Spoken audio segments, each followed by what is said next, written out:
doing it up in style. Hey, guys. I got beer. On? Duh. Oh, okay. Okay. Just hand it to him. I'll just hand it to him.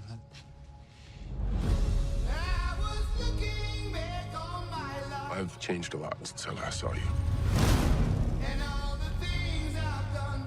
I don't want to be a joke anymore. I want to be a real hero. You wear a clown costume and go out and beat up people.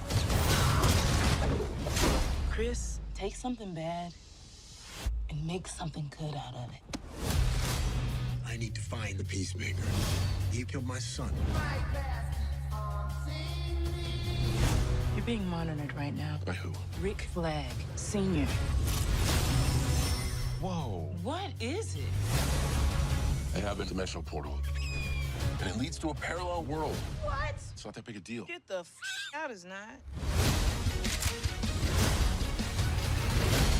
My son's a better man you could ever dream of being. I've tried to make up for my mistakes, but I'm not sure redemption is possible. He's in love with you. Me and Chris, it's never gonna be a thing. I'm going to make a life in the other world. There's another dimension. It's exactly the same as ours. But better. Best dimension ever. Dude, that's sick. We need to close that dimensional rift. The condoms are partnering you up with our new agent, Rip Jagger. Who's Rip Jagger? Hey, fatty. No matter how green the grass is over there, you belong here with us.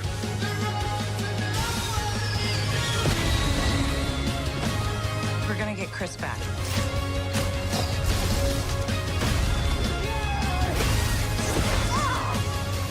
You met your own self from a parallel dimension? You're wearing his clothes? You think I bought this? That's hateful. Hi, Mom. We're going to my secret room. You're not allowed to follow. You must be John. Jesus. You're not that dorky. Shut up, Mom. I've got nothing for the rest of that 80s hair metal. You know, I don't have the metal part. Maybe I've got the hair part. I don't have the metal part. Hello and welcome to the Periodic Table of Awesome. It's time for the Roundup. There we go. Hey! Finally got the Peter, if you weren't here last week, which I don't think you were, every time he says Roundup, yep, there is a swoop-ha. Yep. Right. Okay. But we can't hear it. Do you mean a fucking whip crack? No. No, a swoop-ha. Yeah. That makes it sound absolutely terrible. So that's why Quinny's not joining us for the rest of the show. Jill, Peter, how are you guys doing? Can you cut us off? Can you kick us out? I mean, I Can could. Quinny just disappear if he annoys you that much? I mean, if he just fades out of the back of things. I mean, I feel like it would add fun new stakes. fun new stakes. I mean, I want a could sound just- effect as well. I want a bow There, I and could then just- eliminated. No, I didn't do the elimination. What I did for, if you look at the Twitch show, I just turned Quinny's feed off. He's no longer appearing on the Twitch feed. He's not there at all. I mean, is he there? Oh, wait, he's back. Oh, no, he's got to go. Oh, he's back. Oh, he's got to go. There we go. Anyway.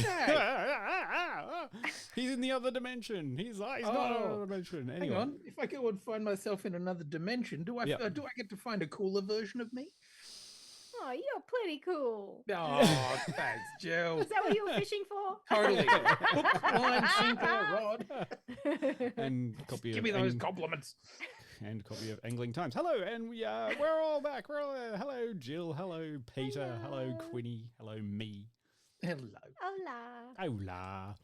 Hola. Pete, how you going? Have you done all the homework? I'm sure you watched all the shows that were reviewed in your absence. Well, as far as I could tell, there is only one episode available of the one show I agreed to watch tonight. So I have done that homework. Yes. Yay. Thank you for making it easy. Release dates and things. Yeah, because there is only one episode of Peacemaker out, but it's out, and that's fun. Yeah. And there's been a few episodes of Alien Earth.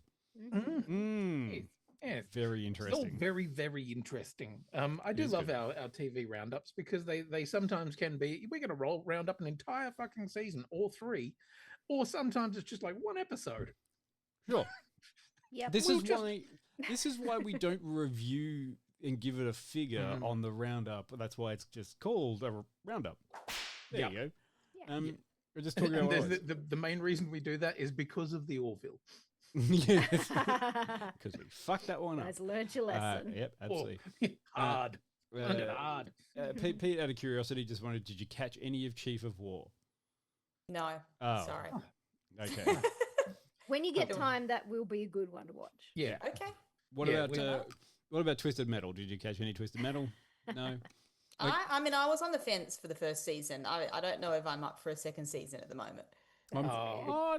Fair enough. But second season does just like completely give up and say, fuck it, let's go stupid. Yeah. And it actually has a car race. Like, so if there's some way we can sell this to, there is a car race in season 2 where there is. But Chief of War, quite good. You can go and, like, it's not C.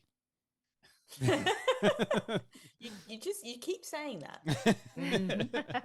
But you do, the lady doth protest too much. you do get to see a lot more of Jason Momoa's ass. So, Yeah, if that's your thing, have at it. sure. But that was last week. This one's this week. What are we doing? Peacemaker. Yeah. Yes. I thought you'd Not nearly call it Pacemaker. Pacemaker. You know, that band from the 60s would have been really different if it was Jerry and the Peacemakers.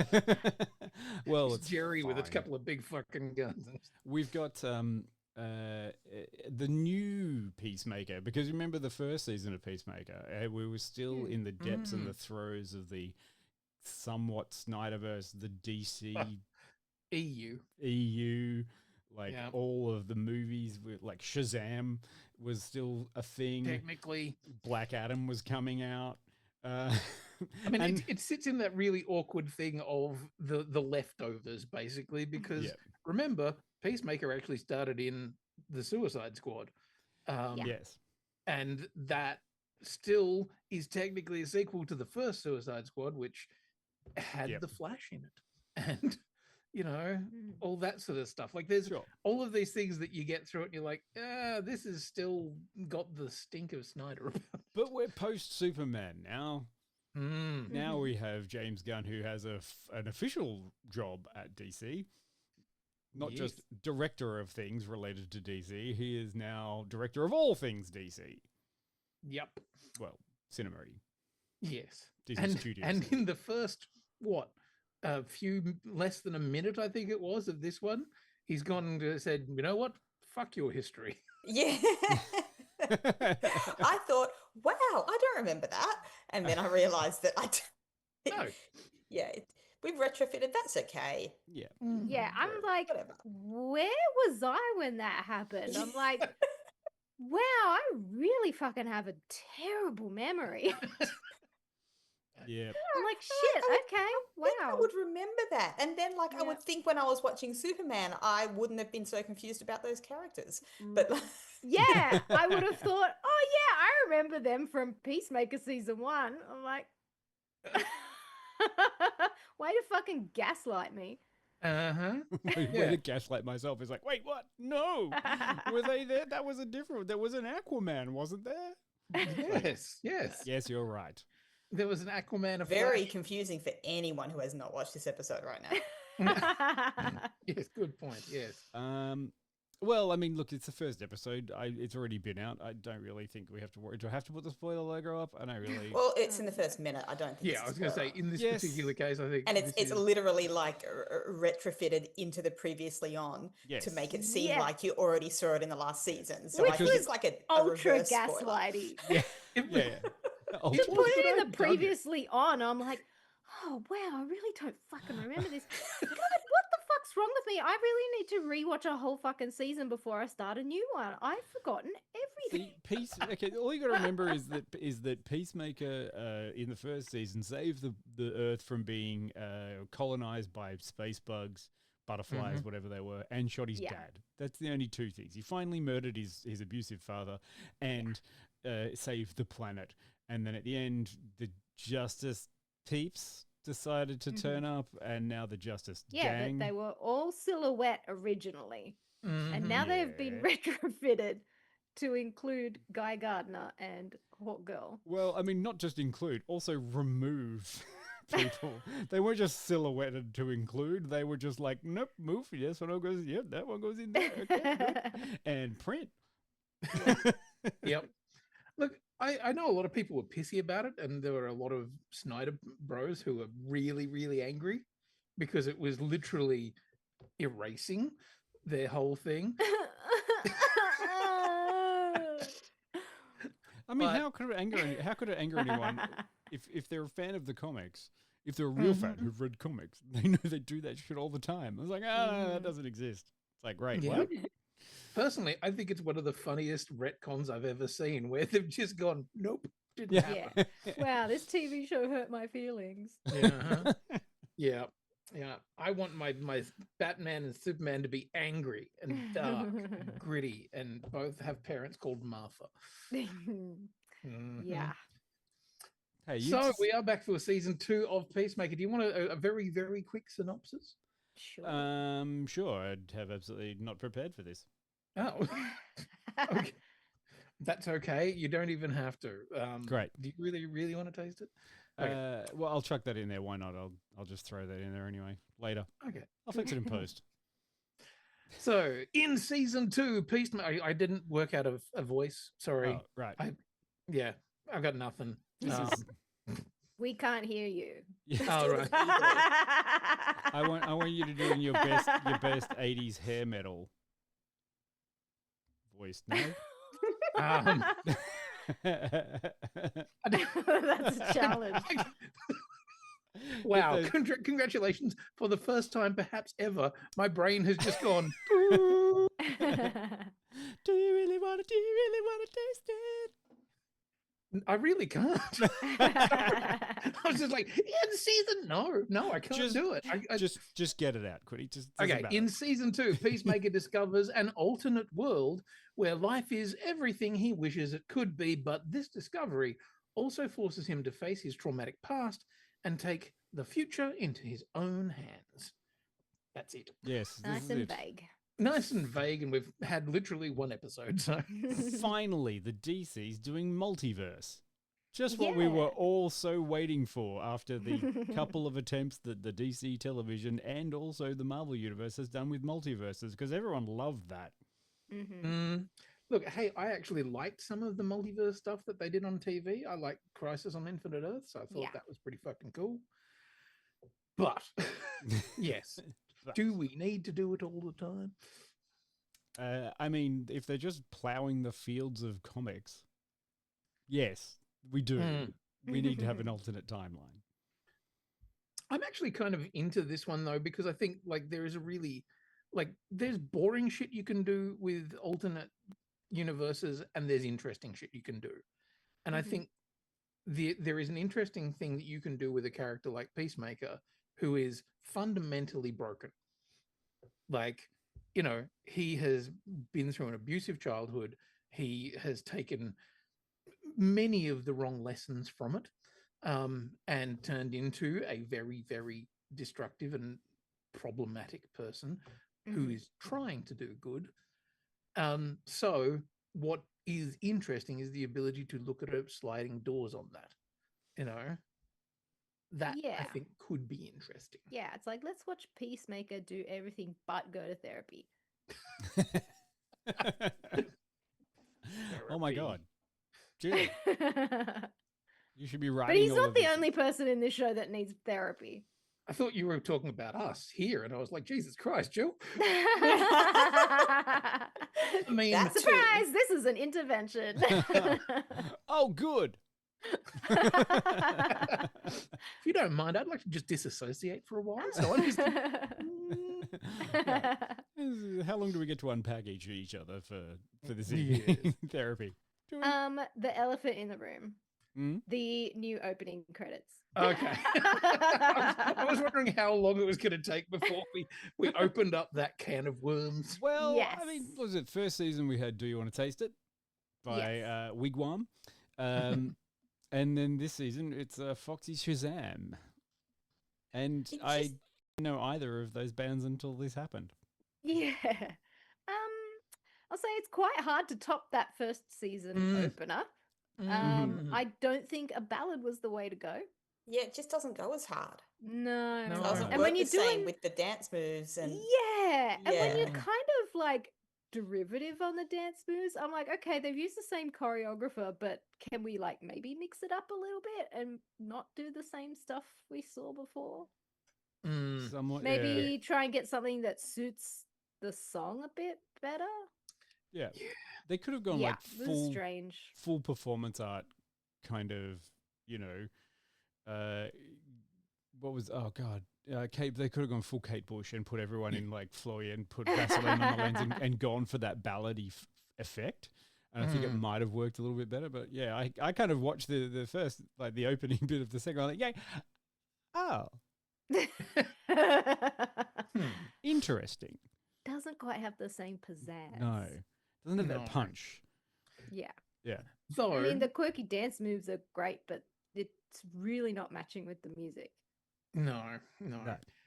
I did see, like, obviously, a lot of people have commented on it. I'm sure. It's not been overly popular. The people crying. They're crying in the Not chat. not as much as the Snydery ones, but there are some crying. Yeah. taking no prisoners tonight, Jill. Love Yeah. it. No. Fuels me, makes me stronger. Your man tears. Yeah. I kind of like that idea. Like after the first season, there's this whole fandom like, yeah, the dance, and then they came out going, this isn't the dance we wanted. It's like it's not yours. Like you know. And that's what like I've seen a few responses from Gunn and that saying, yeah, we knew that we were going to struggle. Like we were never going to be able to top it, because you don't top that.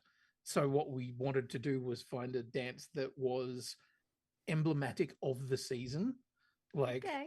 so I have a feeling it may be one of those ones where by the end of the season, we might have a bit more of an idea as to why it is the way that it is. Okay. Is that the kind of reason because they're all lying down because they're all dead at the end of the season?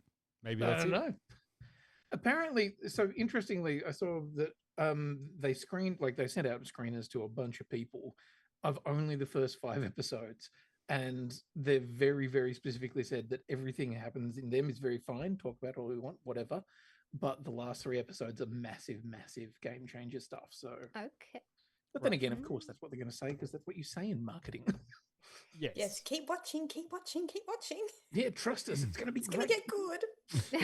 Yeah, you got to give it 5 eps, guys, and it's going to be great.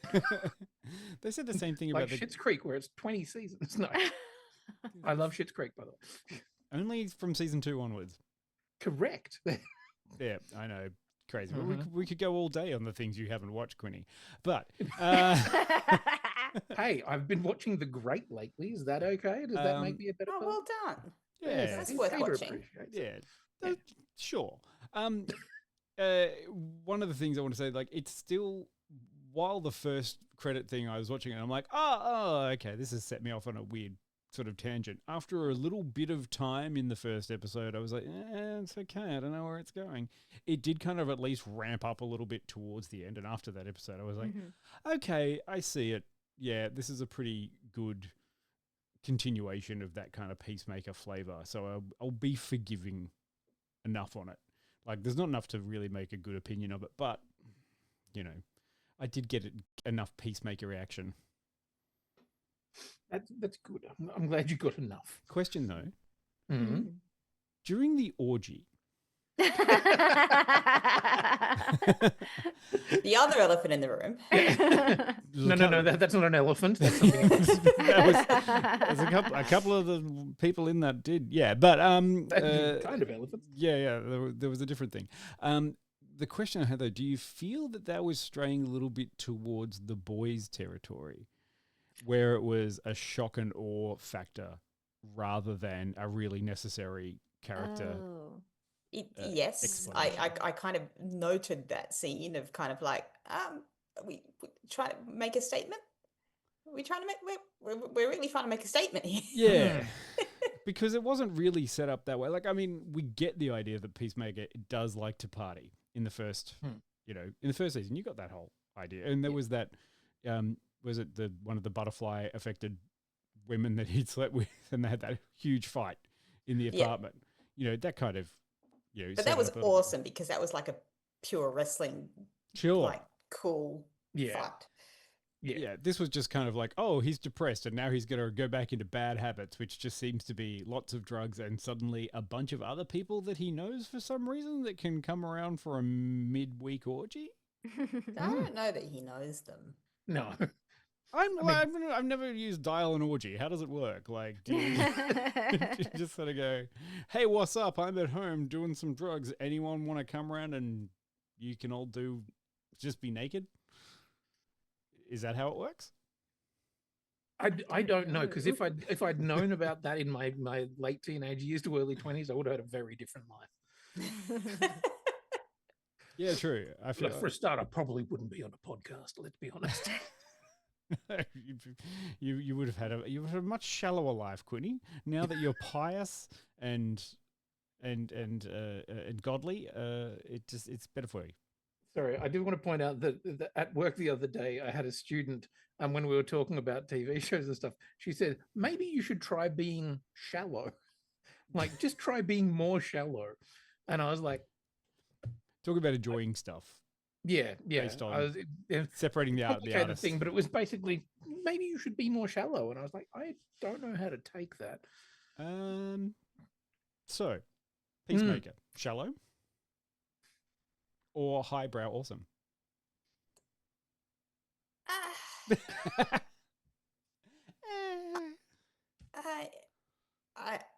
I don't know. Has it enticed you to watch more, Peter? Not that particular scene. No, we've moved on from the orgy. But if you want to stay there, okay, fine. Okay, I can't convince you to move on. The one episode that we saw, 100%, because despite the orgy, it does feel like they're gonna go for some emotional depth in whatever the arc is going to be. Even during the first episode, there was quite a strong emotional arc happening. And I mean, you got to have a multiverse, I guess. It's just... I mean, it's opened up. We can see what's going to happen. It's like Chris is like wanting to find the place where he feels like he can belong, because there's alternate versions, and he's run into the one which has a supportive father and his brother's still alive, and that's where he kind of wants to be. And like, we can see where he's going for his character growth in this. But what I want to know is, how many doors are there in the weird multiverse dimensional portal? And is everyone going to have one of these arcs where they try to find a better life? Because they're really setting that up with Rick Flag Sr. Trying to find his son again. And I just absolutely 100% do not believe Frank Grillo... Trying to find his son that's the same age. Yeah. Yeah. I still can't buy it, guys. I looked up their fucking their real person ages. they're human beings. As opposed to dog ages. Yeah. Frank Grillo is 60 and Joel Kinnaman is 45. I mean, sure, you could sire a child at 15 years old, but I question it. Yeah, well, maybe Rick Flag did that sort of thing that happens. Unless Joel's like 30 playing 20 like they do in the CW. Yeah, I was going to say, he's just 90210. Yeah. Maybe Rick Flag Sr. got a girl pregnant at 15 and then ran away and joined the army, and then that's how that kind of, like, maybe. Well, I want to see that character arc. Dion desperately trying to headcanon this. I can make it work, damn it. Oh, look, we can suspend our disbelief, but yes, I've been confused about that too, Jill. I'm like, he's not that old. What's happening? Yeah. I heard or read somewhere that there's 99. I think that was. Did you guys watch beyond the credits to the behind the scenes stuff? No. Oh, well, there's you did all the research. Obviously, they do the extra bit behind the scenes, and then they have after the credits. You know how last season they had like extra lines from scenes or like Oh, not, okay. not bloopers, Well, but I Uh, guess the one that outtakes. I got was Um, the bit about 30 Seconds to Mars and how he's not a fan. Yes, and then after that, there's a behind the scenes little doco. Ah, Um, okay. so they talk more about it there. Okay. Right. I don't usually watch the behind the scenes doco, but it was there, and you know, Hmm. it was I've there. actually been having a bit of a listen to the podcast, which is James Gunn and God, his wife, who I can't think of the actress's name. I can only think of Harcourt. And then Jennifer they Holland? thank you, Jennifer Holland. Thank you. And they get various different cast members on to talk about the show. And they started by talking about season 1, but I enjoy a bit of that stuff. And there they too tend to go quite a bit deeper than just like those after shows. It's more like, hey, we're really going to talk about why I made these decisions. And Okay. yeah, so it's entertaining. Interesting. I did find it interesting, that whole thing of doing the whole pocket universe, because in the first season it's like it's almost a throwaway gag. Mm-hmm. It's like, yeah, he's got a pocket universe, and you're like, what? Yeah, I kind of feel like, we're gonna do it in Superman, so let's just like do it a little bit more in Peacemaker. Either that, or they did it in Peacemaker and went, oh well, that's kind of a throwaway gag, and now they've done the big thing in Superman. You're like, oh, well, that's actually should probably be a bigger deal than just some guy has it in his closet. I mean, that's kind of what he says in the behind the scenes. Right. Like he kind of likes taking something that was throwaway and turning it into something bigger.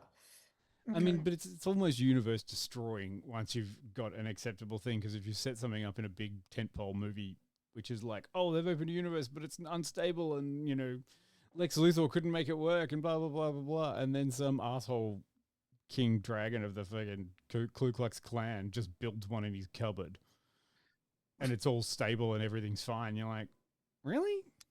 But did he build it in his cupboard? Yes, because he's the inventor. He may be the inventor, but where did he steal the tech from somewhere else, or who the fuck knows? Maybe it's that alien with the 9 eyes. Or because that cupboard door opens into multiple places. Well, the cupboard door seems to open into like a transit zone that then goes on to multiple places. Yeah. And there's always a door. But So how who are you to say which one in which door made the place? Look, all I'm asking for on my TV shows is just to be able to follow the rules of physics and science. I wonder if after the first episode there may be some attempt of explanation of how this exists in this world. No, the first episode is self-contained, and that is all we're talking about. That is the only information upon which we are able to think about the Peacemaker. Yep. And we will not take into account anything that comes afterwards because we hate it and we're stopping now. Yeah, that's what I'm going to say. Peacemaker season 2, it's a big pile of shit. Don't think it's worth anything. Yep. Much like the Orville after one episode, didn't like it. I want to give a shout out to the shitty graphic design in Adebayo's business card. With who's that on the card? Like, it's me. Like, oh. I love that they chose the word gaunt. Yeah. Yes, it was. It was good. I mean, it's like, do we enjoy the other scene, like the bit where they got in Green Lantern and Hawkgirl to do the video? Oh my god! I mean, Max Lord. Max To Lord. do the interviews. It felt a little awkward. That was quite funny. Strange, but at least it helped to tie it all in, I think. It does. And like, I love that they threw in a couple of extra sort of characters in there as well. Oh my like, god, yeah, White Rabbit. Like, what a fucking shit character to put in. Did she come all the way from Gotham to do that? Or was it from Bloodhaven? You gotta love the fact, though, that they still went out there and they made a full costume based on a comic design for someone to wear that is doing that. Because, you know, as we all understand, those things aren't cheap. You know, because if you do shitty cosplay, isn't that right, Jill? People can pick out a shitty wig if it doesn't work. I wouldn't know anything about shitty cosplay. Thank you. You know, You know it when you see it, though. Sure. Yeah. I tell you When what, it you was clock giving that me. hard front. That scene was giving me a lot of Toast of London. Oh, Like, right. can you hear me, Clint Fandango? Yes, I can hear you. Like, working on that gag and just making it, run its course. I'm just happy that Nathan Fillion keeps getting roles as being a dickhead. Yeah. We all need to see more of that haircut. Has it enticed everyone to come back and watch more? Are you going to watch the rest of the season? Yeah. Something you're going to feel on? Yeah, for sure. Interesting. Good. Yeah. Well, that's good then. Entertaining. Yeah, we can't really do it. It's just like, it was good to have it back again. A bit of the old familiar. Yes. But one thing I did want to say, the fight sequence in the bar with Holland, I thought that kicked some fucking ass. Mm-hmm. Sure. Like, that was a really impressive fight sequence. It reminded me a bit of that one in season 1 with the butterfly woman and like knockdown, drag out, kick ass all over the place. Liked it. Yeah, it was good. Yeah. Sure. Nice. Okay. Yeah, can't wait to see more Peacemaker. Now we're going to move on to something a little bit more lighthearted and fun. More Yeah. lighthearted? Okay. Right. Yeah, it's going to be good. Well, here's the trailer now. If I'm not human, what am I? Did you even think about it? Was it blue skies from Earth? Did you see a green world from your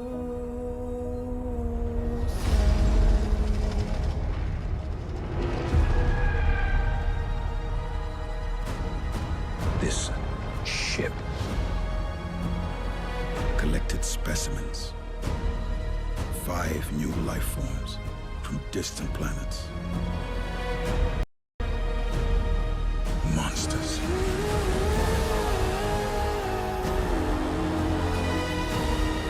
We don't lock them down, it will be too late.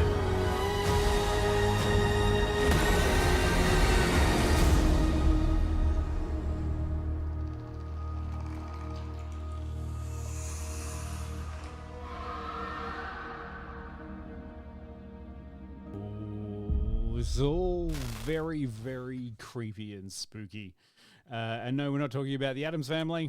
We're talking about Alien Earth. Yay! Excellent. Now, Peter, our job is to convince you that this is a television show worth your time, knowing specifically you haven't had any interest in watching any of the other Alien movies at all, have you? I just figure, why start now? Excellent. That's okay. Just to think of all the things you can go back into and keep watching. No. Yeah. Okay, fine. No. I have such a backlog, guys. It's true. It's true. I mean, like you can go down all of the rabbit holes. It's fine. Alien What I Earth. do and don't watch them. Just read the wikis. Okay, so Noah Hawley, very exciting that he was going to come out here and have a crack at aliens or the alien mythos after doing really great shows like Legion. Yeah. Fargo. Yep. Really kind of interesting visually and also interesting character-driven stories. So this is really interesting. It's a hot take. Yeah. It's a very hot take.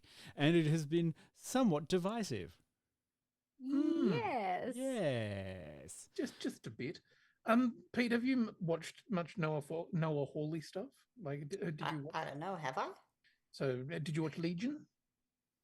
No. Did you watch? Did I? Oh wait, yes. I think you did. Yes. I watched Legion. What was the second one? Fargo. No, not the TV show. Right. But I like Legion. Did you watch any of off the wall? Did you watch Bones? Yes. He wrote some for Bones. A time. Yeah, he wrote some of the Bones stuff. Okay, sure. It's fine. But yeah, okay. What are we saying? What about in the chat there? Oh, okay. Only see Alien and Prometheus. Ah, sad. Yeah. but there's plenty more out there. There is. Now, Yeah, so this is very definitely the Noah Hawley take on Alien. Yeah.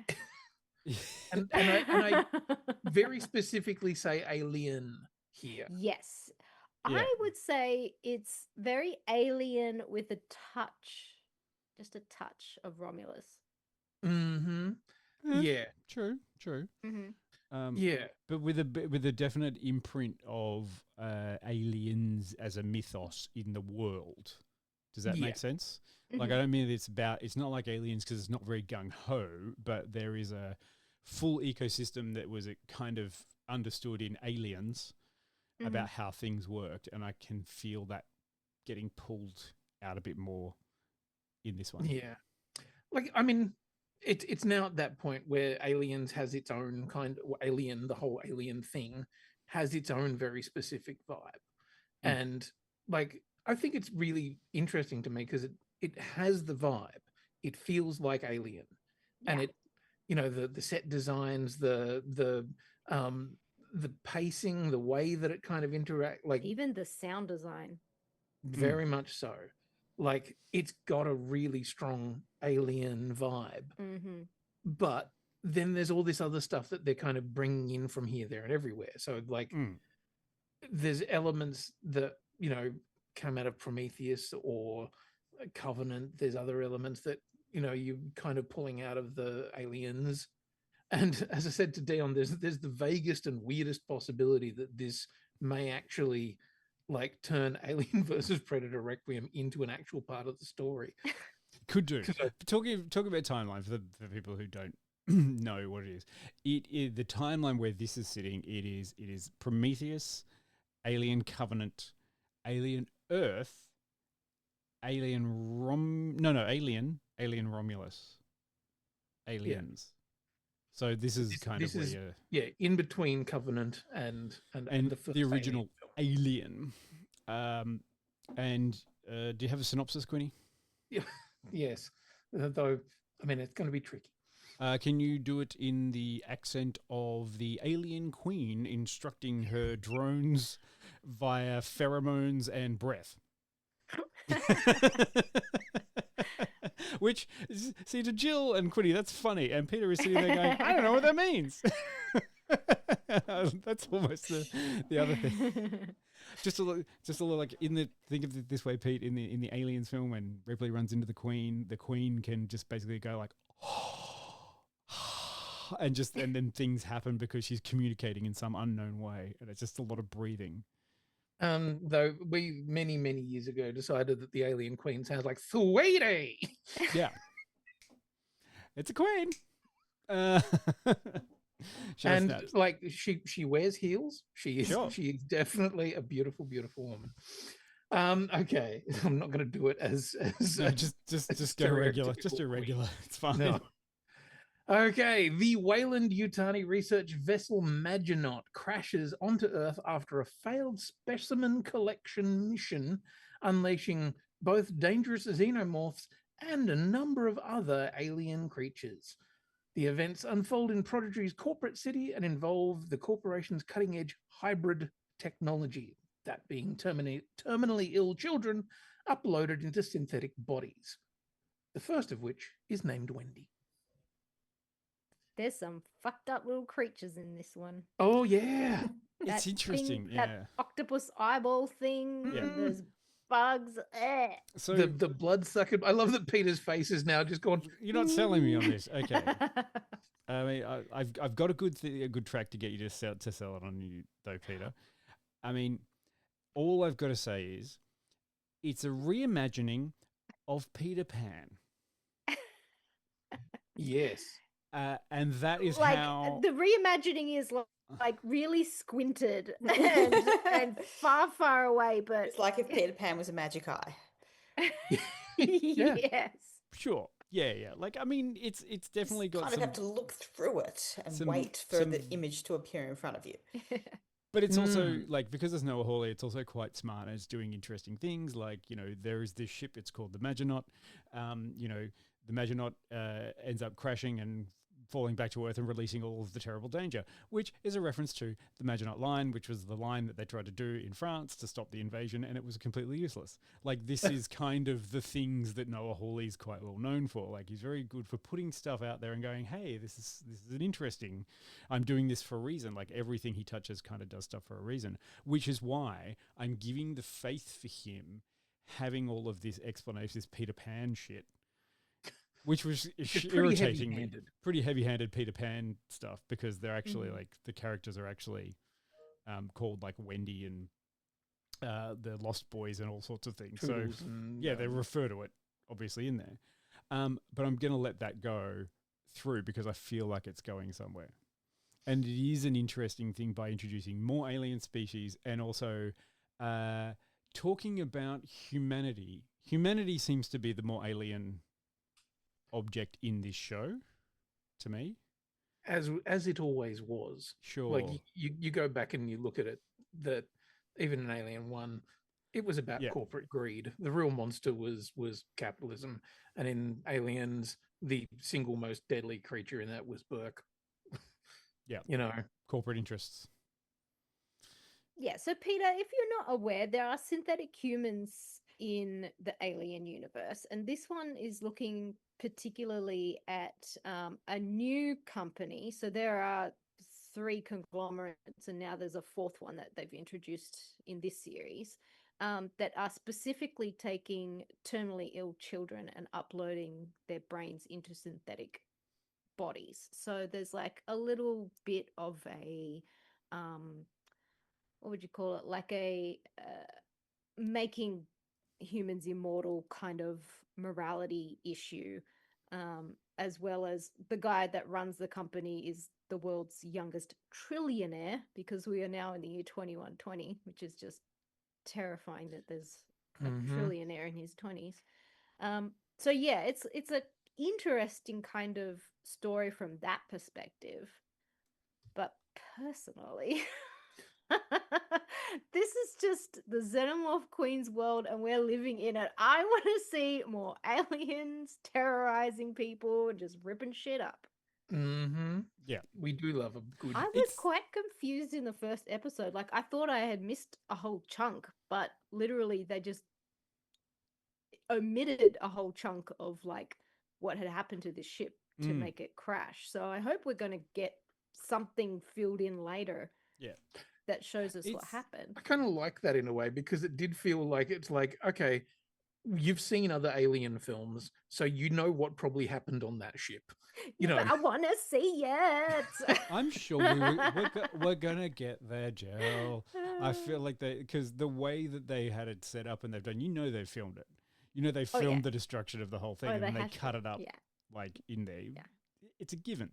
You wouldn't have wasted all of that set, all of those characters, all of those people that you got a quick glimpse into. You couldn't have wasted it. It's got to be there. How do we feel about unhot synthetic Timothy Oliphant? Are we going to talk about the elephant in the room? Oh! Yes. Excellent. Yes, him and his peroxide eyebrows as well. You go and have a look at some of his interviews where he was like, no, it's for a role, because he had peroxide eyebrows. Did he? Like for months walking around. People like, weirdo. It's like, he has a wig, but you can't do anything about the eyebrows. Do anything about the eyebrows. You can get you know what? He's growing on me. Okay. I want to see him get it at the end. Yeah. Hang on, what kind of get it? Like get eaten by the alien. Oh, get destroyed. Right. Yeah. See, Peter and I are on the same page. Even I have no idea what's happening. Well, what do you've got humans in this world. For the human side, you've got humans, synthetics, which are fully synthetic human beings, and like programmable robots, which is what Timothy Oliphant is. You've got cyborgs, which are augmented human beings, and then this new class, which is human consciousness in synthetic body. So like there's this part. And then and who's getting it out of all of that? Timothy Oliphant. He's getting all of them. Well, it is. He's kind of the daddy to the human brain in the synthetic body ones. He's hunting a cyborg. He takes orders from the human person, and he is synthetic person, daddy. You know, he's a straight up synth, isn't he? Yeah. Yeah, 100%. Synth daddy. Synth daddy. Synth daddy. He's got an awful lot of Rutger Hauer going on from Blade Runner. But not kind of evil yet. He's still working with the corporation, and his job is to protect and take care of the synthetic humans who have had consciousness downloaded into them. And the interesting thing in this series is the consciousnesses that have been downloaded into these kind of adult or young adult synthetic bodies are children. They're children with terminal illness who have been, I don't know, purchased by the corporation. And then they're running off-book experiments because there are no longer any countries. There's just corporate zones. So, you know, welcome to the like late-stage capitalism gone amok. Maybe that will get Peter into it. Also, lots of blood and gore. Yeah. Thematically, I find that stuff fascinating because this whole like the whole thing of Peter Pan and Wendy and Neverland is this whole thing of never growing up.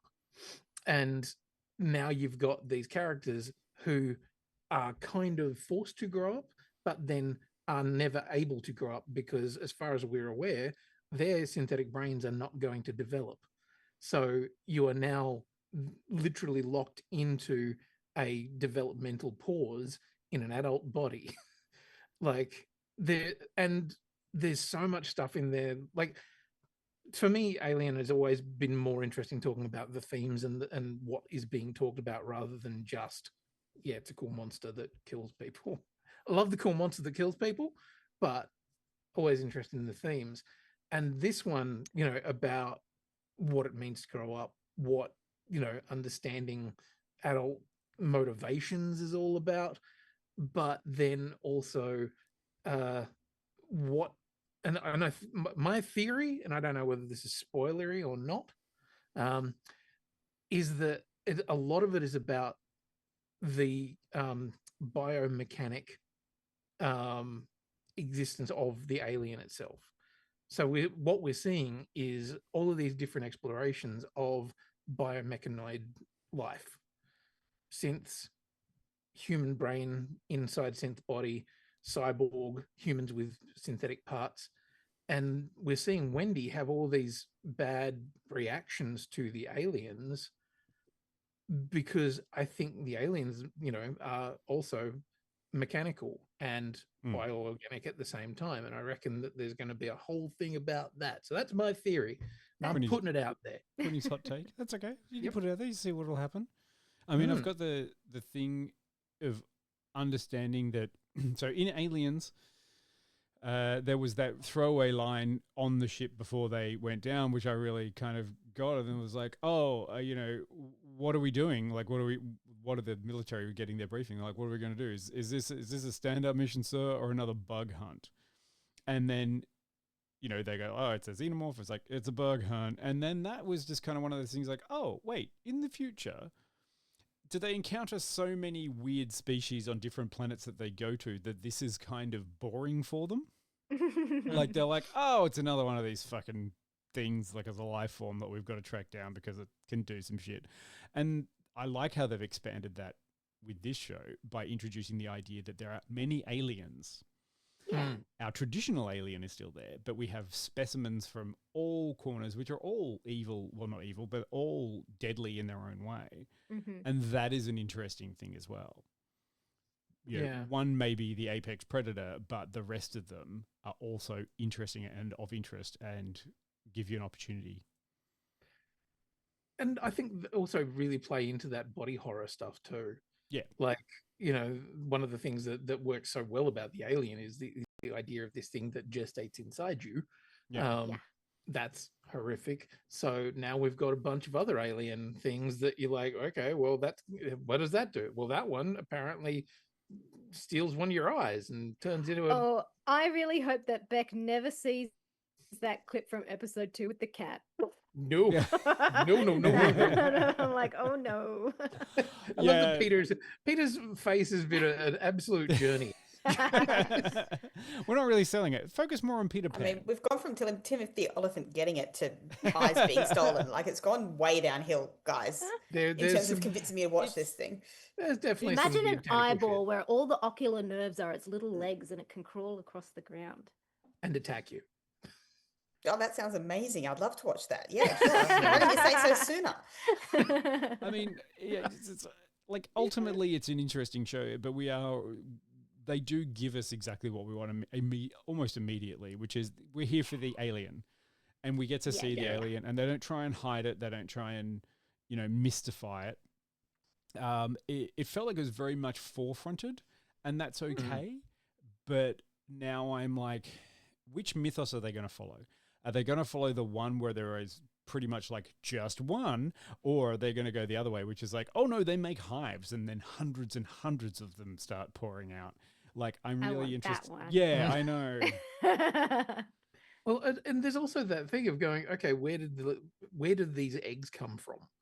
Because like quite famously, Ridley Scott really didn't like aliens. He disliked the entire concept of the alien queen. Didn't like the change to the life cycle. He wanted the alien to stand alone by itself. So Ridley can shut up. Yeah, exactly. Because that was like, and they're different films. They, one is a standalone, monster movie in space. The other is an action romp with big guns and. And everyone's trying to pull them all together to make them all kind of work. And I'm like, yeah, but I want to see another alien queen. I saw a cool video the other day behind the scenes at Weta, and they're making the alien for this series. It was very cool of them, how they could engineer the head to be so lightweight with all of the fucking servos that they put in it. So it's like controlling the jaw and the inner mouth, and there's like a lip curl action, and then they've got like tubing that is inside the head that just pumps drool. Yeah. I did see a little bit of that. I didn't see it with the sound on, so I didn't realize it was wetter. That's cool. Yeah. I mean, there's still people out there complaining like it's like a guy in a rubber suit, and I'm like, yeah, okay. It's a little bit Batman, but like the Batman suit from Batman Michael Keaton version. Like, it looks kind of high gloss rubber and not that kind of spindly exoskeleton feeling, but that's just how it's shot, and it's okay, and you can have different things. Yeah, and it's sometimes CGI, and sometimes it's attacking people while they're in period costume. See, Peter, that's just one you'd you get into that bit. Yeah, imagine the alien loose in the French Revolution. Yep, Huzzah. Big wigs, lots of powdered faces and wigs, very entertaining. Then a lot of bad things, so many bad things. Like, how are we going with the cast? Are we following all of these stories? You enjoying that most of it are people who were in Andor? Yeah. That one guy from that. He was the brothers from the heist section of this. Nemec from that's it. From that, but Alex Lawther is playing a human brother who is a medic for a rapid response police / military force that works in there, who's turning up. I like him, but I just can't get past the fact that he's Nemec. Yeah, a little bit the same for me. And also, what's her name? Miss Fisher? Murder Mysteries? Oh, right. What's the actress's name?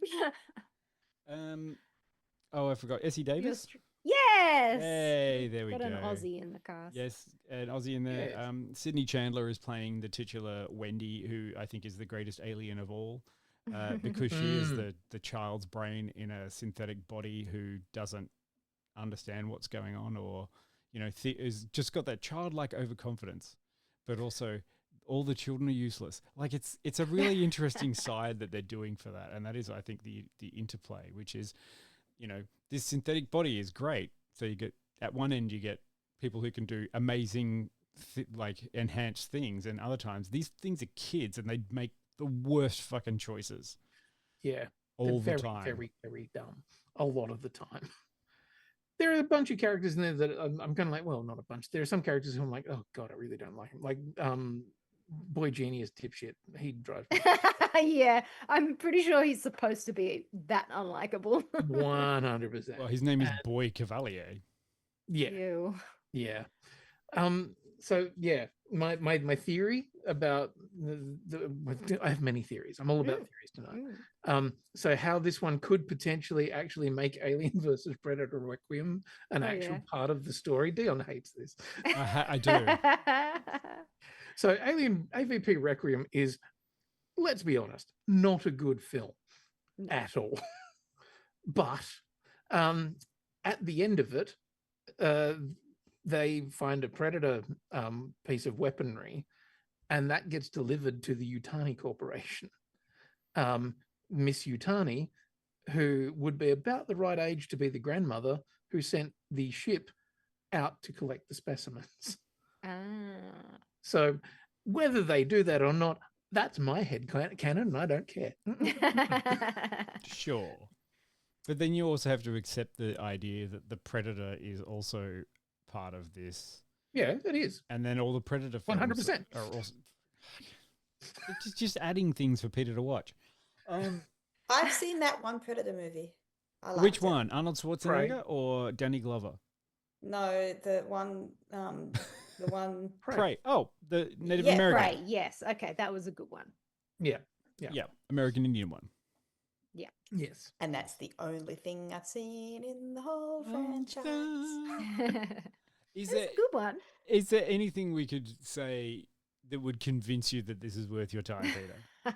Like, we're already sold. I feel like yeah, we're all the on board. You really stuff. lost me with the eyeballs, guys. Yeah, Like, you shouldn't have I mean, mentioned the eyeballs. I think Peter would be down for all the philosophical kind of stuff, but because it's all bookended by alien and like And body gory horror horror, I specifically, think which yeah.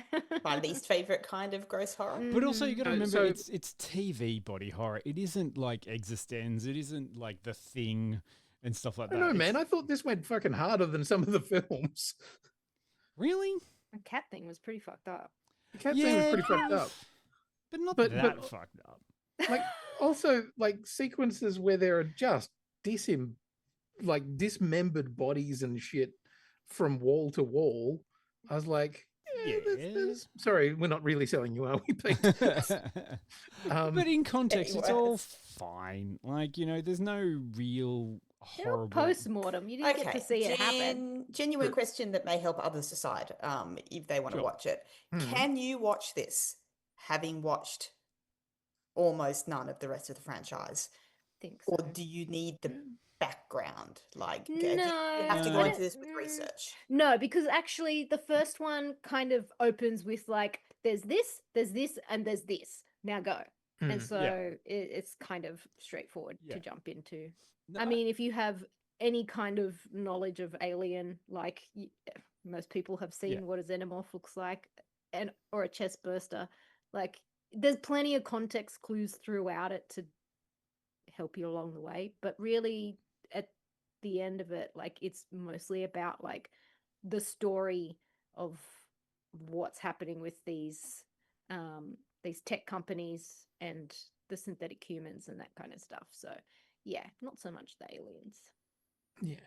And no, you definitely don't have to have gone back and watched all of Prometheus and all of like no. God, no. no. Like, to be honest, you could probably have not watched any of them and you'll get a reasonably well told story that you will then be able to leap off. Yeah, decide and I what mean, else if you watch this and then you want to go and watch the other stuff, then maybe it did its job. Mm.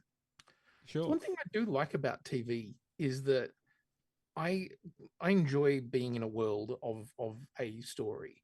Like, so one of the things that I really loved about Romulus was the first 20 minutes or whatever it was, where it was on that planet. Yeah. And, you know, you're in the world of this particular science fiction future where it, you know, you're finding out about how that world works. So I love a TV show that gives me more time. Yeah. Like, you know, we're finding out about New Siam, which is the name of the city, which is entirely owned by a corporation. So it's a corporate megastructure. Everybody who lives there because of that corporation. there are the rich, there are the poor, there are, you know, all of these people, there are indentured bloody soldiers and, you know, all that kind of stuff. And I love that. And so it makes me really happy to be able to come back and be in that world week after week after week. So that for me is something that I really enjoy. And then there's horror and death. It's fun. Yeah, look, this is the thing that it's inevitably way more interesting to figure out how the world operates around the idea of this alien thing. Like, you know, we'll get you in with the hook. The hook is alien, but actually how everyone operates around those aliens is kind of fun. Yeah. You know, it's terrifying. It's Xenomorph Queen's world, and we're just living It's in late it. stage capitalism was always What does that look like? evil. Yeah. Late stage capitalism is always the evil thing in the room. The alien killing things is like, yeah, whatever. Yeah. Oh no, zombie cat. Yeah, back to the alien. Oh, bugs that suck out all your blood. Oh. They're fun though. Sweet relief from this capitalist society. Yep. Yeah, being sucked dry by something that isn't. One of the things that absolutely terrifies me more about this show they haven't really done, they've kind of established that there are about 4 alien species, but we can't. Was there 5? I don't know. They state that they brought back 5 specimens. Yeah, so we have. I don't think we've seen the 5th one. We've got bloodsucker. We've got octopus. We've got like the eye octopus, the blood sucking insect, the weird plant, hanging plant, and then the traditional xenomorph alien.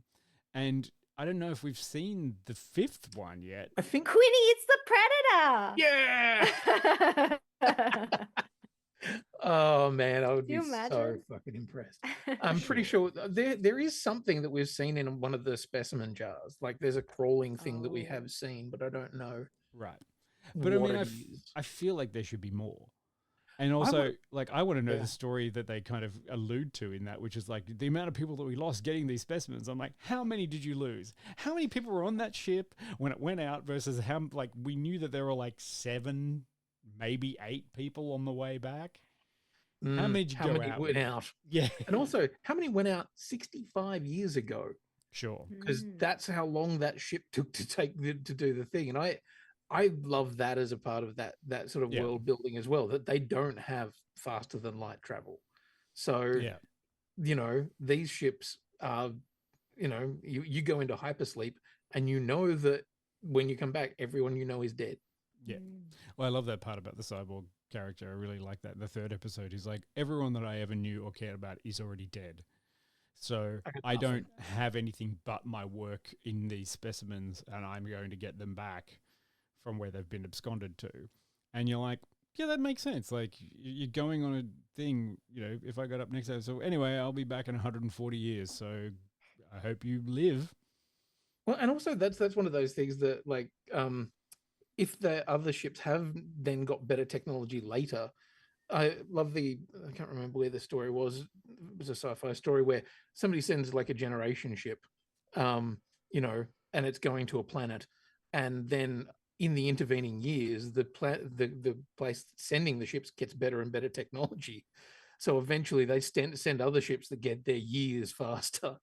And eventually the people rock up and go, we're finally here. And they're like, oh God, no, you don't want to be here. We've ruined this place. Oh, God. Yeah, it'd be like, you know, you're setting sail from England and then the week after they develop the international flight. Yep.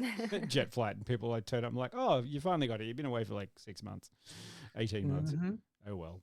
Yeah, and we've got these aliens, so fuck it. I love the idea of expanding that alien universe too, and making it and showing us more of the horrors of the universe. I want to know why a bug hunt is, you know, not a fun thing. So more, please. More, please. Speaking of more. What more do we have? It's almost September. Fuck, how is it September already? Blink and you miss it. I don't want to know. It's September. I don't even know what's coming up next month. I don't want to hear a single fucking person say it's this many sleeps until Christmas, because I think I might either kill them or myself. I don't think you're allowed to say that before Halloween's done. Technically, but I did see a post where somebody had seen Christmas shit in the stores. And I was just like, fuck me. Was it one of those Christmas warehouses that are open 365? It's like I saw Kmart. Halloween gear at Daiso this evening. Oh, nice. Yeah. See, I'm down for getting into Halloween and shit, but also it's still the first half. I thought, of the oh my year, god, Halloween already. I'm like, well, yeah, because like it's almost September. Well, what do we got next month? Next month coming up, Spinal Tap 2. Yes. I'm excited for that. No, I see from the look on the faces that maybe not so much anyone else. Tron Ares Gen V Season 2. Him. That's I do want to see that. Yeah. Slow Horses coming out. Something called The Bride. The It TV show. High on Jill's list. No. No, that's October. Yeah, look, I don't really know what there. That's a bit of a dry month, old Sept. Yeah. September. Well, I had a nice time. Naked Gun. Oh, yes. Well, Quinny and I have seen Naked Gun. Yeah. Yes. I'm happy to talk about that at some point in time. I want to finally get around to watching Together. I don't know that one. Dave Franco and Alison Alison Breeze Brie. horror, body horror one. I'll get around watching that. We should probably find something Pete can watch. Pete, do not ask me to watch Mission Impossible: The Final Reckoning again. I can't. Why don't we all review The Summer I Turned Pretty? That's big now. You guys will love it. The Summer I Turned Pretty. You won't hate me at all. It's going to be great. Great. Is this like on Golden Pond? No, On Golden Pond is excellent. Oh, dear. A very valid piece of cinema, Dion. I didn't say it wasn't. I was just asking the question. I do want to shout out very quickly to Jezza, who asked when we were going to do our follow-up to the Romulus chat, where we talked about it in full spoilery details. Right. We should get around to that. Remember. We'll have to All call I it... will say, I thought the use of the line "get away from her, you bitch" was shit. Fine. That's it. Fine. We'll do the Remus podcast another time. Yeah. We'll drink all of our wolf milk and then get onto it. Look, I reckon we've got a lot to catch up with. Like the rest of this kind of month for me is going to be making sure I finish watching the TV shows that we have started. I need to finish watching Twisted Metal. I need to finish watching Chief of War. I need to finish watching Alien Earth and Peacemaker. Yeah. Yeah. Can't start something new till we finish it off. I had a lovely time on the weekend. I went, and me, like millions of other people around the world, went and watched K-pop Demon Hunters in the cinema. So jealous. I'm sorry. They did a sing-along version, so don't be too jealous because that was. Oh, was it brutal? That was the thing. Brutal. Although I will say it wasn't so much of a sing-along as our parents mumble along. Okay. Like there were a bunch of kids there and stuff like that, but everybody was kind of just doing that, not really belting it out at all. Okay. Which I was kind of like, could have been more cringe, I suppose. yeah, absolutely. I was expecting a little bit more, but what was funny is hearing the people mumble confidently for some of the song, and then have that moment where they, oh, that is in Korean. Never knew what those words were. Oh, right. Yeah. But yeah, look, still a fucking banger. Like on a big screen and everything. I love that Sony keeps making these ripper films and then fucking giving them to other people for a pittance because they don't think they're going to have legs. Does my head in. Crazy. Anything else coming up this weekend? Just a little show up in Rockhampton called Capricorn. Yeah. Yeah, if anybody is in regional Queensland and is looking for something to do on Saturday, get along and see Jill. To Capricorn. Yeah, I'll be there. I'll be chatting cosplay with people. Be Belting dressed up like Barbie. Yay! It's gonna be a good day. What sort of people and stuff are you going to be talking to? Do you know? Do you have are there guests or anything? I am doing strictly cosplay this weekend, so I'll be hosting everybody's cosplay panels and the children's cosplay comp and the normal cosplay comp with grown adults. But yeah, there's a few guests coming. Oh, nice. Some Aussie talent that's been in Disney's Descendants. We've got a chappie, Matt Doran, who was in Star Wars, and Elan Sleazebago. Sleazebagano, wasn't it? Anyway, he wants to sell. I love that Dion's look then was just like, "Are you trying to fucking school me on Star Wars?" Yeah, Globshitto's gonna be there. He's going to try and sell you some death sticks. You don't want him to sell you death sticks. Yeah. And we got medieval groups, and we've got rides and show bags and all sorts of cool stuff. Nice. Yeah. That sounds like a fun old time. I shall time up there, Jill. not be making it though. But I hope you have fun. I'll carry you in spirit. Excellent. Please do. Will you be going to Yeppoon at all while you're at No, I won't be making any detours to Yeppoon. Thank you very much. Excellent. Excellent. Then neither will we. Yeah, No. my poon will be with me. Perfect. I love Peter's face.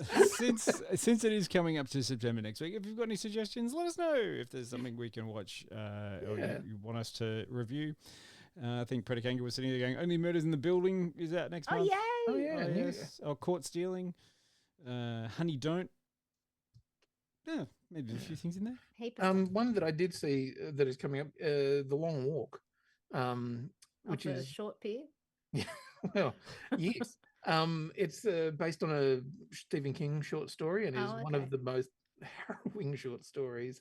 It's basically once every how many years they just do this thing called the long walk where young guys just have to keep walking. And if you slow down beyond a certain point, they keep on stepping. Yep. They just shoot you. And Yeah, the sick. person who comes last wins. So but it is a really good short story. So I'm kind of keen to check that out. Nice. Excellent. All right, then. Thanks for joining Peter us throwing tonight. some shade about the eyeballs. Fuck. Saying hello to all of the people in the chat. A big love to all of our people in the chat. We Yes. love that you are here each and every week. You are wonderful. You support us. You give us lots to be entertained by, and also your comments help us think of different and interesting things to say. Yes. Amazing. We love. Well, that's it for us. We're going to go off because it's finally stopped raining in Sydney. So Yeah. very Oh, happy thank God to for that. not have to do that. Spring has sprung. Spring has sprung. All right. We'll see you all next week. Yeah. Thanks, everyone. worries. Bye. Bye.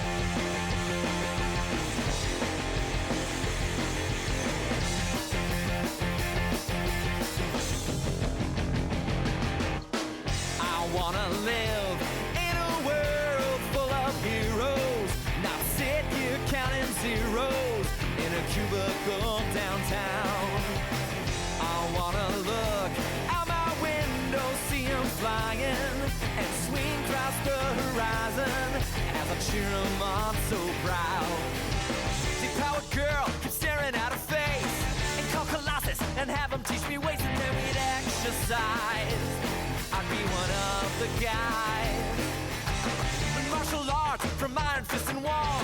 I'll dap her up and teach her all my songs. Oh, I wanna live in a world full of heroes, not cooking up these heroes at my parents' restaurant now. I wanna yell out adventures assemble.